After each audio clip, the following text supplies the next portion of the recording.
आज आपण part second मध्ये फिफ्थ चॅप्टर सुरू करणार आहोत. फिफ्थ चॅप्टर आहे ऍप्लिकेशन ऑफ डेफिनाइट इंटिग्रल.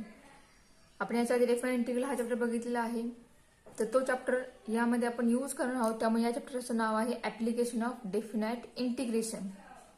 ठीक आहे, यामध्ये पॉईंट आपण कोणता स्टडी करणार आहोत, तर यामधील पॉईंट आहे area under the curve and sub point is area bounded by the curve axis and given line. And next sub point is area between two curves. आपण हे दोन point area under the curve या point मध्ये बघणार आहोत. ठीक आहे, so बघा आता फॉर एक्झाम्पल एक स्टार्टिंगला एक बेसिक एक्झाम्पल घेते मी, त्यानंतर आपण फॉर्म्युलेस प्रूव्ह करूया. एरिया जर म्हणजे असं कोणता आपण एरिया फाइंड करणार आहे, कोणत्या कर्व मधील, तो कर्व कसा असेल, कोणत्या शेप मध्ये असेल किंवा कोणत्याही शेप मध्ये जरी असेल, कसाही शेप त्याचा असेल तरी एरिया फाइंड करायचा कसा हे आपण बघूया. ठीक आहे, सो स्टार्टिंगला फर्स्ट एक सिंपल एक्झाम्पल बघूयात की आपण काय करणार आहोत. ते आपण जस्ट तुम्हाला मी एक्सप्लेन करते. एक्स हा एक्स आहे. आपण एक कर्व कन्सिडर करूया की हा एक कर्व आहे आणि आपण डेफिनाइट इंटिग्रेशन मध्ये definite integral as limit of sum हा पॉईंट बघितलेला आहे. ठीक आहे, डेफिनेशन आपण स्टडी केलेली आहे. ती डेफिनेशन तुम्हाला ऑलरेडी माहिती आहे. त्याच्यावर आपण काही एक्झाम्पल बघितलेले आहेत. ओके, तो पॉईंट तुम्हाला यावर्षी सिलेबसमध्ये नाहीये, पण तरीही मी घेतलेला आहे. जस्ट तुम्हाला एक आयडिया यावी म्हणून किंवा तो पॉईंट तुम्हाला समजावा म्हणून. कारण जरी तुम्हाला हा तो पॉईंट यावर्षी नसेल सिलेबस, तरी तो पुढच्या सिलेबसला असणार आहे. ह्याच्यावरचे जे पुढचा नेक्स्ट पॉईंट जो असेल तो तुम्हाला नेक्स्ट इयरला वगैरे असू शकतो. ठीक आहे, तर बघा एक जस्ट आपण एक कर्व कन्सिडर केलेला आहे आणि आपल्याला तो कर्व ह्या दोन लाईन आणि एक्सिस याच्यामध्ये जो एरिया आपल्याला क्लोज झाले हा आपल्याला एरिया फाइंड करायचा आहे. ठीक आहे, 0 y. आता एरिया फाइंड करताना सुरुवातीला आपण कोणत्या गोष्टी बघायच्या, तर जो एरिया आहे, जो कर्वचा जो एरिया क्लोज झालेला आहे तो एरिया अलॉंग कोणत्या एक्सिस आहे हे आपण स्टार्टिंगला ऑब्झर्व करणार. मग तो अलॉंग एक्स एक्सिस आहे का अलॉंग वाय एक्सिस आहे हे आपण चेक करणार. मग तो एरिया अलॉंग एक्स एक्सिस का वाय एक्सिस आहे हे कसं समजणार आहे, तर दिलेल्या व्हॅल्यूजवरून किंवा आपल्याला व्हॅल्यूज फाइंड करावे लागतील, तर त्या फाइंड करून आपल्याला त्यावेळेला समजेल की तुमचा जो कर्व आहे त्या कर्वचा एरिया अलॉंग एक्स का अलॉंग वाय एक्स आहे ते तुम्हाला लगेच समजेल. ठीक आहे, तर ह्या ठिकाणी आपल्याला दिसतेच की हा एक्स एक्सिस वरती आहे, एरिया बाउंड झालेला आहे. ओके, आणि ही जी व्हॅल्यू आहे ही लोअर व्हॅल्यू आहे. सपोज करूया हा पॉईंट असेल पी, हा पॉईंट असेल क्यू, हा पॉईंट असेल आर आणि हा पॉईंट असेल एस. हे आपण पॉईंट कन्सिडर केलेले आहेत. आणि ही जी लाईन आहे ही एक्स इक्वल टू ए आणि ही एक्स इक्वल टू बी आहे. ओके, म्हणजे आपल्याला व्हॅल्यू एक्स टेन्स टू दिलेले आहेत. म्हणजे या कर्व जो आहे हा अलॉंग एक्स एक्सिस आहे, बरोबर. म्हणजे आपण याला इंटिग्रेट कसं करणार, तर बघा integration of F of x with respect to x करणार. जर कर्व अलॉंग एक्स एक्सिस असेल तर दिलेल्या फंक्शनच्या इक्वेशनला विथ रिस्पेक्ट टू एक्सने आपण इंटिग्रेट करणार आणि त्या इंटिग्रेशनवर लिमिट आपण एक्स टेन्स टू जे दिलेलं असेल ते लिमिट त्या ठिकाणी अपर अँड लोअर लिमिट पुट करणार. ठीक आहे, आणि हे इंटिग्रेशन फाइंड आउट करून आपल्याला जे मिळेल ते आपलं प्रॉपर सोल्युशन असणार आहे. मग सपोज करूया, suppose that integration of F of x dx is equal to phi of x. आपण काय सपोज केलेले, तर f of x integration phi of x आहे हे आपण कन्सिडर केलेले. मग त्या ठिकाणी पुट करूया, हा असेल ए. ठीक आहे, हा एरिया आहे, आपल्याला एरिया फाइंड करायचा आहे, तो त्याला आपण ए लेटर कन्सिडर केलेला आहे. So A equal integration of F of X is phi of X having limit X equal to A X equal to B. ठीक आहे, मग इंटिग्रेशन फाइंड केलेले आहे, तर फक्त लिमिट पुट करायचं. तर लिमिट पुट कोणतं आणि कधी करायचं हे तुम्हाला डेफिनाइट मध्ये झालेले.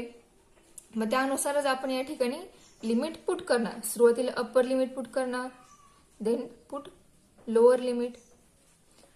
ठीक आहे, आणि हे जे मिळेल ते आपला सोल्युशन असणार आहे, तो असणार आपला रिक्वायर्ड एरिया. ठीक आहे, आता आपण फॉर्म्युलेचे बघूया की तो एरिया जो ग्राफ असेल कर्व तो आपला कोणत्या ऍक्सिसला किंवा कसा असेल तर आपण त्याचा फॉर्म्युला कसा प्रूव्ह करायचा, त्याचा एरिया फाइंड करायचा कसा. जर तो कर्व कोणत्याही शेपमध्ये असेल तर एरिया कशा प्रकारे फाइंड करायचा. ठीक आहे, so our first point is area under the curve. हा आपला फर्स्ट पॉइंट आहे. यातील सब पॉइंट कोणता, तर area bounded by the curve axis and given line. बघा, एरिया अंडर द कर्व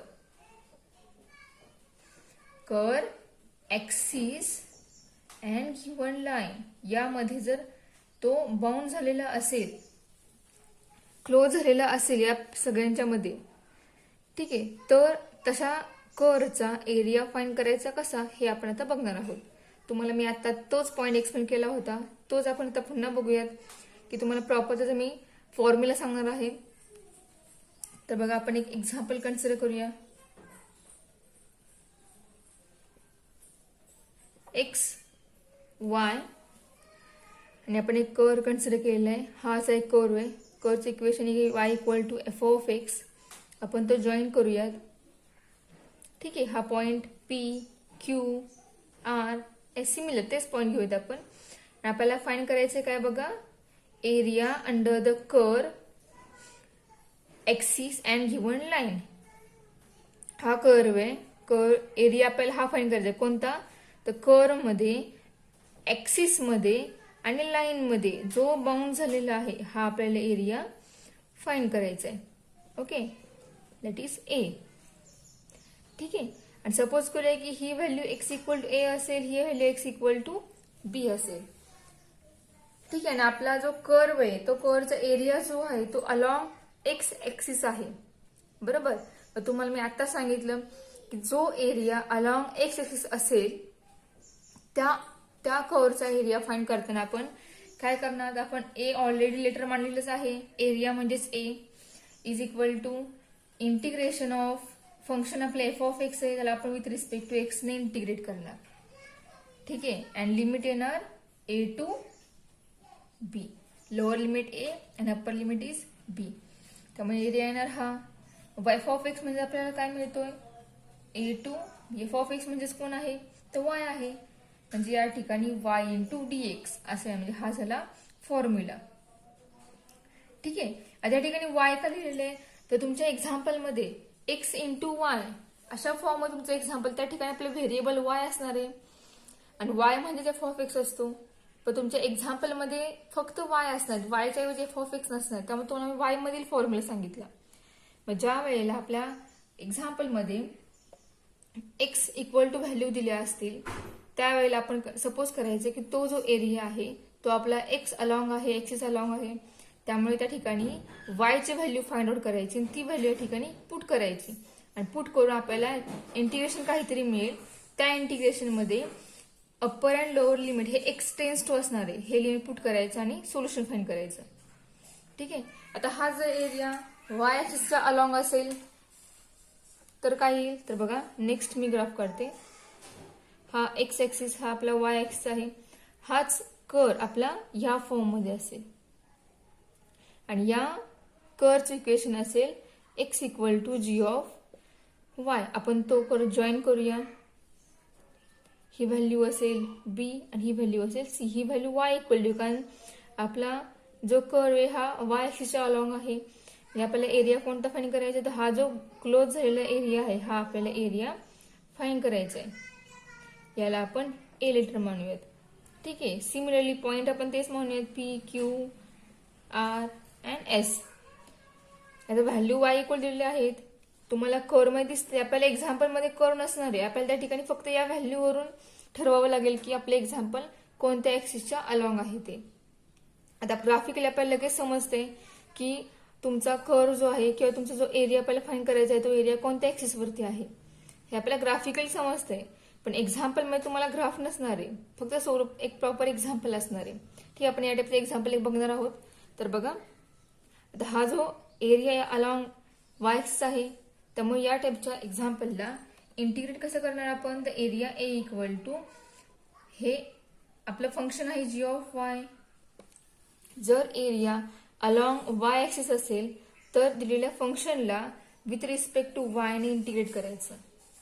ठीक आहे, आणि त्याला लिमिट येणार y equal to C, y equal to B. Lower limit and upper limit.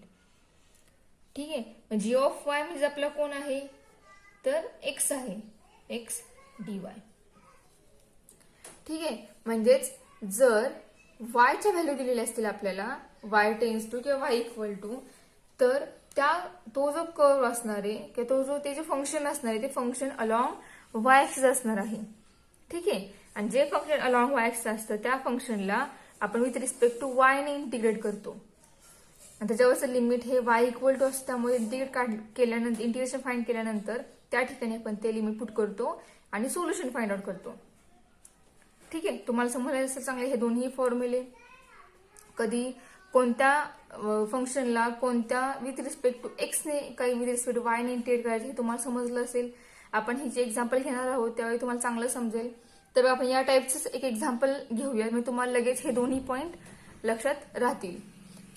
तर बघा याच्यावर डिपेंड एक एक्झाम्पल आहे. एक्झाम्पल काय आहे बघा, मी या ठिकाणी एक्झाम्पल लिहिते. एक्झाम्पल इज, हे इन जनरल एक्झाम्पल आहे. आपल्या एक्सरसाइज मध्ये वेगळे एक्झाम्पल आहे ते आपण त्यावेळेला घेणारच आहोत, पण हे जे दोन्ही पॉईंट दोन्ही ग्राफ तुम्हाला समजावेत म्हणून लगेच तुम्हाला कनेक्ट ह्याबरोबर एक्झाम्पल घेते मी. हे आपलं बुक मधलंच एक्झाम्पल आहे. So find the area bounded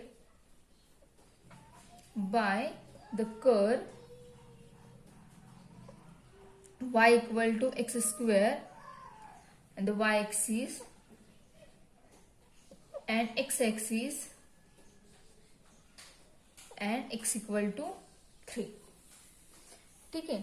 आपल्याला एरिया फाइंड करायचा आहे, पण तो एरिया कुठे बाउंड झालेला आहे, तर कर्व आहे आपला y equal to x square, y axis आणि त्याचबरोबर x axis. Okay. And line x equal to 3. ठीक आहे. मग असा कोणता एरिया असणार आहे फाइंड करायचा आहे. तर बघा मी ग्राफ ड्रॉ करते. हे एक्स, ही आपली वाय ऍक्सिस आहे. आता आपला जे इक्वेशन आहे कर्वचं, हे जे इक्वेशन आहे, हे इक्वेशन म्हणजे काय आहे, तर हा आपला पॅराबोला आहे. बरोबर. आपल्याला पॅराबोला काढावं लागेल. तो पॅराबोला कसा असतो, पॅराबोलाचं इक्वेशन हे असं असतं. ठीक आहे. आणि आपल्याला या ठिकाणी दिलेली काय, तर x इक्वल टू 3 या लाईन मध्ये एक्स ऍक्सिस मध्ये आणि वाय ऍक्सिस मध्ये याच्यामध्ये बाउंड झाला तो एरिया फाइंड करायचा आहे आपला. म्हणजे कोणता एरिया येईल बघा, तर इथं बघा या ठिकाणी 0 व्हॅल्यू असेल, इथं सपोज करूया 1, इथं सपोज करूया 2 आणि इथं सपोज करूया की 3 असेल. ठीक आहे. मग आता आपल्याला x इक्वल टू 3 ही लाईन हवी आहे, तर आपण x इक्वल टू 3 ही लाईन घेऊया. हे दोन आपण पॉइंट जॉईन केले. हा कर्व आहे y equal to x square. मग ही लाईन आपण ड्रॉ केली. मग ही x इक्वल टू 3 ही लाईन आहे. बरोबर. आपल्याला एरिया फाइंड करायचा आहे, पण कोणत्या स्पेसचा एरिया फाइंड करायचा आहे, तर जो एरिया कर्व वाय ऍक्सिस आणि एक्स ऍक्सिस आणि लाईन ह्या तिघांमध्ये जो एरिया बाउंड झालेला आहे तो आपण फाइंड करायचा आहे. ठीक आहे. म्हणजेच कोणता असणार आहे बघा, तर तो असणार आहे हा एरिया. बरोबर. मग आता आपल्याला हा एरिया फाइंड करायचा आहे. कर्व आपल्याला दिलेला आहे आणि आपल्याला व्हॅल्यू कोणती दिलेली आहे, ते एक्स इक्वल टू व्हॅल्यू दिलेली आहे. म्हणजे या ठिकाणी लिमिट येणार x tends to, upper limit आपल्याला माहिती आहे हे 3 आहे. मग लोअर लिमिट कोणतं असेल, तर इथून सुरू होते हा एरिया. म्हणजे लोअर लिमिट असणार आहे 0. म्हणजेच काय येईल बघा, तर रिक्वायर्ड एरिया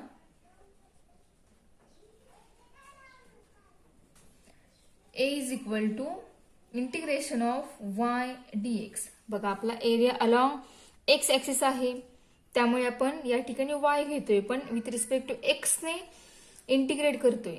आता या ठिकाणी y का लिहिलं आपण, तर आपल्याला y ची व्हॅल्यू पुट करावी लागेल. ती व्हॅल्यू आपल्याला या ठिकाणी माहिती आहे. आणि आपल्याला लिमिट काय आहे, ते x टेन्स टू y म्हणजे x equal to 0 to 3. So next step is 0 to 3. y means x square into dx. Integration of x square is x cube upon 3 having limit 0 to 3. So put करूया आपण limit, आपल्याला काय मिळेल, 3 cube upon 3 minus 0. Okay. 3 cube मध्ये 3 cancel होईल, म्हणजे आपल्याला या ठिकाणी मिळेल फक्त 3 square. So area A equal to 3 square is 9 square units. ठीक आहे. हे आपलं झालं प्रॉपर सोल्युशन. ठीक आहे, तुम्हाला समजलं असेल. फक्त आपल्याला एक्झाम्पल मध्ये कोणता एरिया फाइंड करायला सांगितलेला आहे हा आपल्याला ग्राफ ड्रॉ करून तो एरिया हा फाइंड करता आला पाहिजे आणि तो ओळखता आला पाहिजे.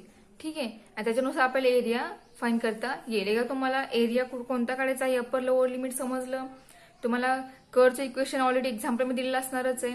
फक्त तुम्हाला अप्पर लोअर लिमिट काढता आलं आणि ग्राफ ड्रॉ करता आला. ग्राफ काही एक्झाम्पलला ग्राफ कंपल्सरी असतो, पण ठराविक एक्झाम्पलला ग्राफ काढणं हे कंपल्सरी नाहीये. जस्ट तुम्हाला सोल्युशन फाइंड करायचं असतं काही एक्झाम्पलमध्ये. ते बघूयात आपण तसे एक्झाम्पल. ठीक आहे, मग तुम्हाला त्याच्यानुसार सोल्युशन फाइंड करता आलं पाहिजे. आता आपण वेगळा टाईप बघूया यातीलच. हा झाला फक्त कर, ऍक्सिस आणि लाईन याच्यामध्ये बाउंड झालेला एरिया फाइंड केला आपण. आता नेक्स्ट आहे area between two curve. Area between two curves हा नेक्स्ट पॉइंट आहे. आता पण आपण फाइंड काय केलं तर एका कर्व, एक लाईन आणि ऍक्सिस याच्यामध्ये एक लाईन असेल किंवा 2 लाईन असतील, त्याच्यामध्ये एरिया बाउंड झाला असेल तर आपण तो एरिया कसा करायचा फाइंड हे आपण बघितलं. आता आपल्याला काय बघायचं आहे तर 2 कर्व मध्ये जो एरिया बाउंड झालेला आहे तो कसा फाइंड करायचा. तर बघा आपण एक्झाम्पल कन्सिडर करूया. हा असा एक कर्व असेल, सपोज करूया की हा एक कर्व आहे आणि हा दुसरा एक कर्व आहे. ह्या पहिल्या कर्वचं इक्वेशन आहे y equal to F of X आणि सेकंड कर्वचं equation y equal to G of X. आणि आपल्याला फाइंड करायचे काय तर ह्या दोघांमध्ये जो क्लोज झालेला एरिया आहे हा आपल्याला एरिया फाइंड करायचा आहे. बरोबर. ठीक आहे, मग असा एरिया फाइंड करायचा कसा. तुम्हाला कर असा या शेपमध्ये असेल असं नाहीये. कंपल्शन असं आहे की तुमचा एरिया जो आहे तो या शेपमध्ये असेल, कसंही असेल, पण जो क्लोज झालेला आहे दोघांच्या मध्ये म्हणजे या टाईपमध्ये, अशा टाईपचा एरिया फाइंड करायचा कसा ते आपल्याला बघायचं. तर बघा हा एरिया फाइंड करायचा कसा तर बघा पहिला हा जो कर्व आहे हा आपण या कर्वला फर्स्ट कर्व कन्सिडर करून हा सेकंड कर्व असेल. ठीक आहे, फर्स्ट कर्व या कर्वचा एरिया कुठे आहे तर पूर्ण हा एरिया आहे तो त्या कर्वचा एरिया असणार आहे. इथपर्यंत सगळा, इथून या कर्व पासून इथपर्यंत हा असणार आहे y जी ऑफ एक्स या कर्वचा एरिया. ठीक आहे, मग तो फाइंड करावा लागेल आपल्याला. सेकंड कर्व कोणता आहे तर y equal f of x. Second curve हा आहे, इथून जो असेल तो एरिया या कर्वचा असणार आहे आणि इथून असणार आहे तो एरिया असणार आहे या कर्वचा. ठीक आहे, मग जो मोठा एरिया आहे y g of x area बरोबर आहे हा y equal f of x पेक्षा ग्रेटर असेल, पण ग्रेटर येईल नाही येईल हे आपल्याला एक्झाम्पलवर डिपेंड आहे.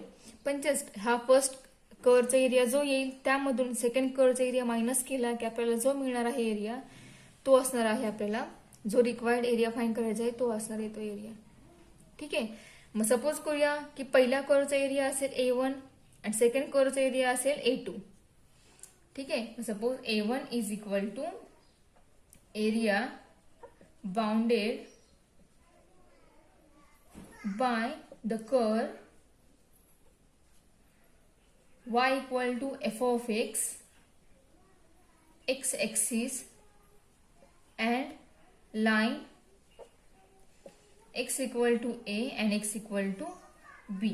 उलटा कन्सिडर केलंय. हा फर्स्ट कन्सिडर करूया हा सेकंड कन्सिडर करूया.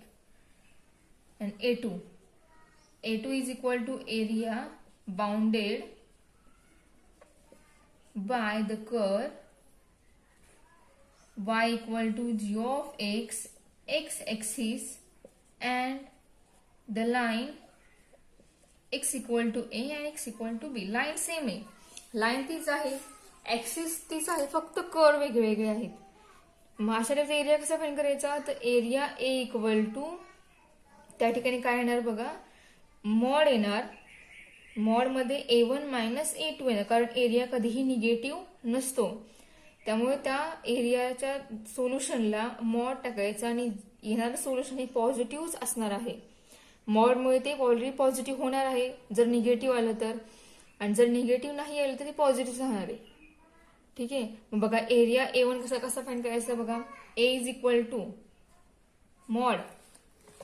आता A1 म्हणजे कोणता एरिया आहे तर y equal f of x हा कर्व आणि हा A1 आहे. मग तो फाईन कसा करणार आपण, Y integration of F of x with respect to X, कारण तो कर अलॉंग एक्स एक्सिस आहे, having limit X equal to B, minus second area म्हणजे कर्व आहे G of X, so G of x with respect to X having limit A to B. यांचं subtraction करून जो area येईल, जी value येईल, तो असणार आहे आपला रिक्वायर्ड एरिया. ठीक आहे, हा झाला point area between two curves. Okay, तुम्हाला समजलं असेल.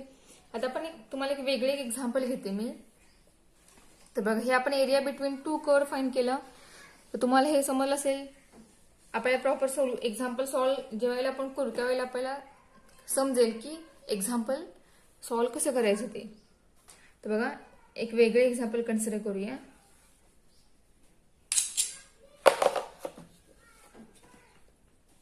क्लोज असेल किंवा एक्सिस आणि लाईन अँड कर्व याच्यामध्ये बाउंड झालेला एरिया फाइंड केला आपण.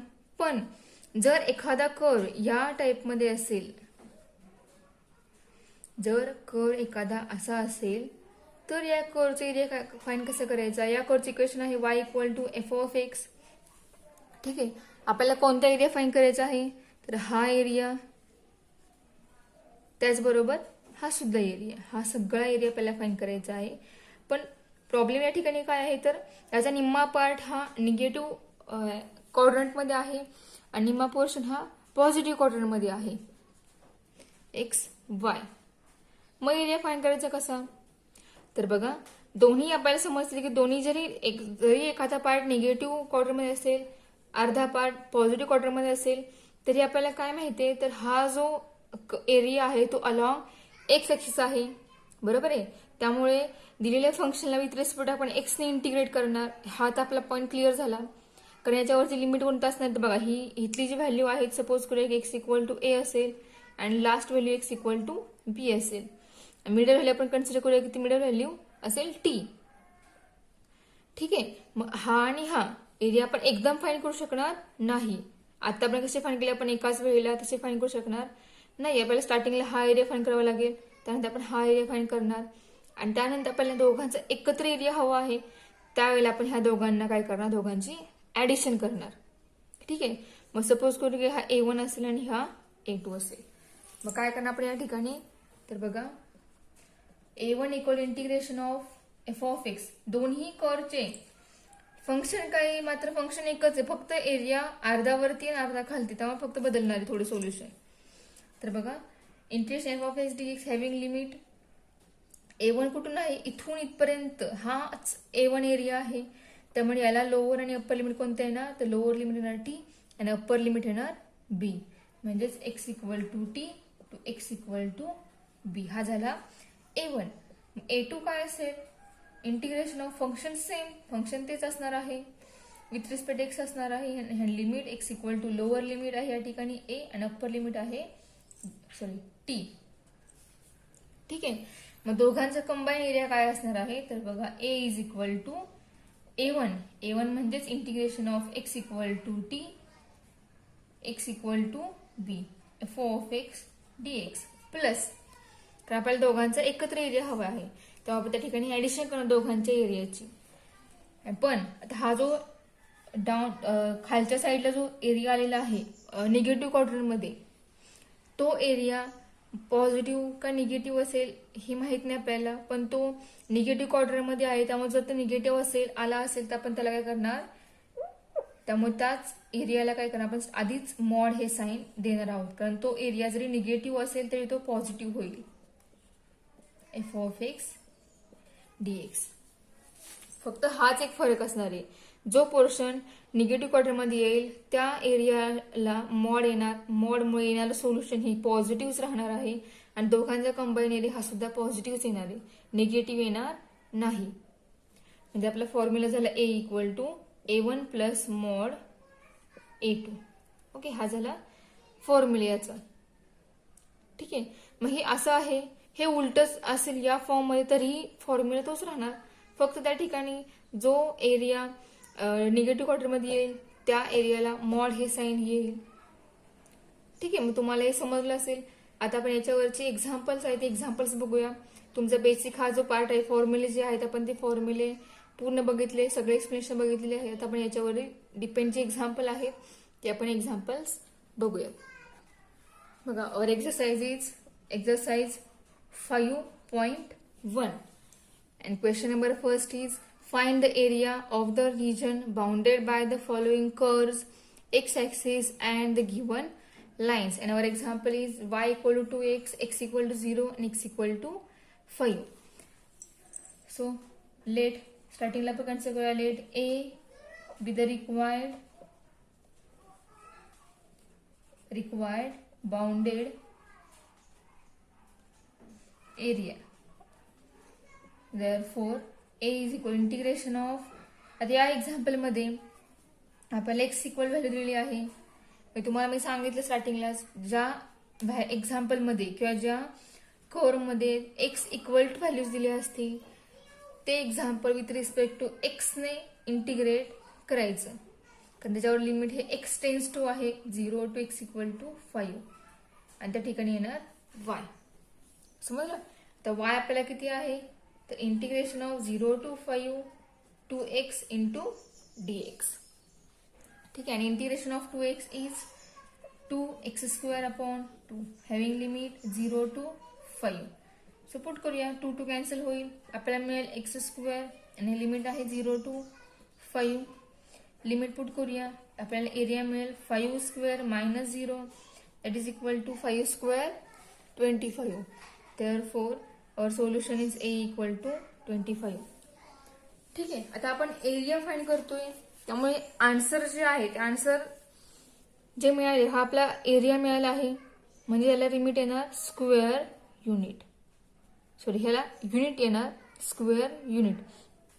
हे युनिट आपण एरिया फाइंड करतोय म्हणून या ठिकाणी देतोय.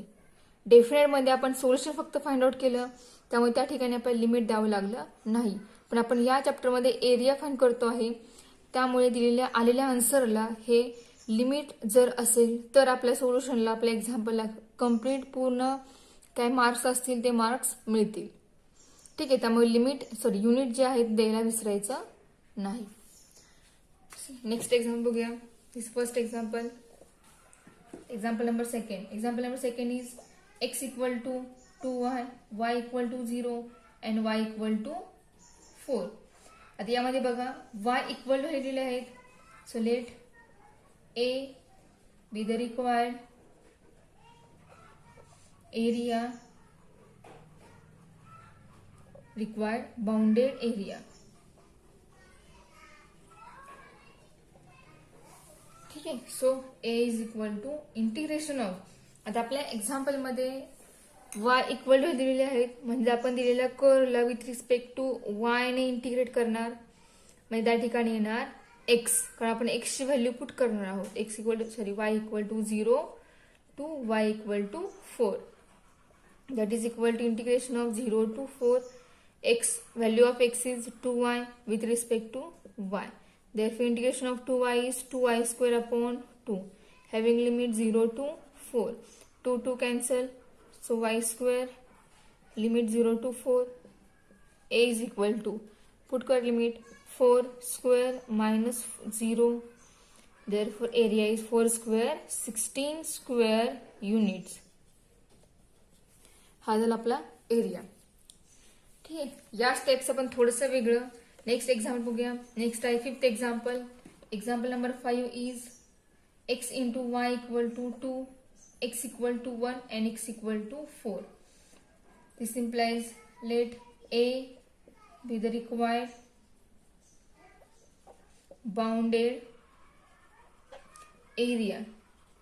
Therefore A equal integration of, आता यामध्ये बघा x इक्वल व्हॅल्यू दिलेली आहे, म्हणजेच आपले एक्झाम्पल हे आपण विथ रिस्पेक्ट टू x ने इंटिग्रेट करणार आणि लिमिट येणार x टेन्स टू 1 to 4. ठीक आहे, या ठिकाणी येणार y.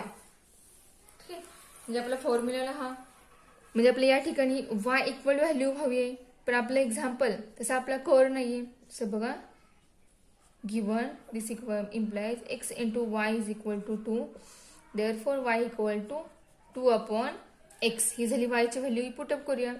Therefore area A become 1 to 4 2 upon x into dx. 2 constant आहे. Therefore next step is 2 into integration of 1 to 4 1 upon x into dx.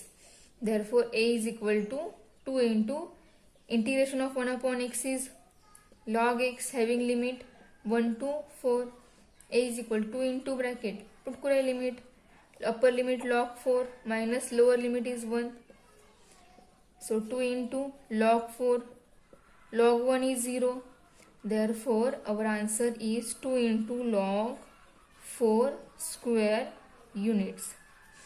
हे झालं आपलं सोल्युशन. ठीक आहे, मग तुम्हाला हा पॉईंट चांगला समजला असेलच. यावरतीच डिपेंड असणारी अजून एक्झाम्पल आहे ती आपण नेक्स्ट लेक्चरला बघूयात.